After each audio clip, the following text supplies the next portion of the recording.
এইটাই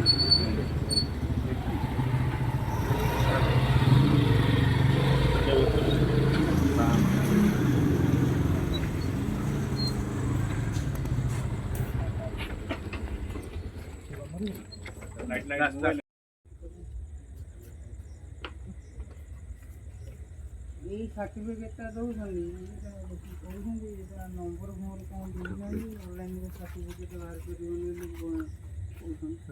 ଏଇଟା ଫରେନ୍ସିକ୍ଟା ଦେଇଥିବ ପୋଷ୍ଟମର୍ଟମ ରିପୋର୍ଟ ଏଗୁଟା ଖାଲି ଦେଇଥିବେ। ଏଇଟା ପୋଷ୍ଟମର୍ଟମ ହେଇଯିବ ବୋଲି ଫରେନ୍ସିକ୍ ଯାହା ଗୋଟେ ଆର୍ଆଇ ଆସିବ କାଲି ମୁଁ କାଲି କଥା ହେଇଯିବ ହେଲା। ଆର୍ଆଇ ଆସିବ ଆର୍ଆଇ ଆସି ରିପୋର୍ଟଟା ଦେଲା ପରେ ଥାନାରେ ଗୋଟେ କାଲି ଏଫଆଇଆର୍ ଗୋଟେ ଦେଇଦେବା ମାନେ ଆମର ଯୋଉ ସରକାରୀ ସହାୟତା 4 ଲକ୍ଷ ଅଛି ସେଟା ବାଟ କରିବି ପୁଅ ତ ଆଉ ଫେରେଇ ପାରିବେନି।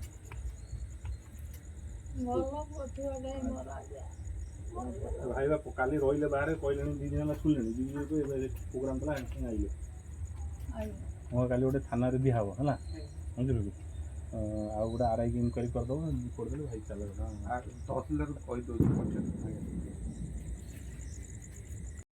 ଏଇଟା ମ୍ୟୁନିସିପାଲିଟି 18 ନମ୍ବର ୱାର୍ଡ ସେ ସାପ ଖେରସପାଟଣା ସାପ କାମୁଡ଼ି ଦେଇଛି ଛୋଟ ଛୁଆଟେ ଏକ୍ସପାୟାର୍ଡ କରିଯାଇଛି ଆର୍ଆଇ କି ଟିକେ କାଲି ପଠେଇବେ ଯିଏ ଅଛି ଦାୟିତ୍ୱରେ ସେଠି ରିପୋର୍ଟ କରି ଆପଣ ଗଲେ ଡ୍ୟାମ୍ରେ ଗୋଟେ ପୋର୍ଟାଲ ଖୋଲିବେ ଖୋଲିଲେ ମୁଁ ଏମର୍ଜେନ୍ସି ଅଫିସର ସହିତ କଥା ହେଲାଣି ପୋଷ୍ଟମର୍ଟମ ରିପୋର୍ଟ ତ ଲାଗିବ ହେଉଛି 10-12 ଦିନ ଯାହା ବି ଲାଗିବ ସେ କଟକରେ ପୋଷ୍ଟମର୍ଟମ ହେଇଛି ସେଠୁ ଆସିବ ଆମ ଥାନାକୁ ଆମ ଥାନାରୁ ଆସିଲେ ଆମେ ସବୁ ରିପୋର୍ଟ ଆଉ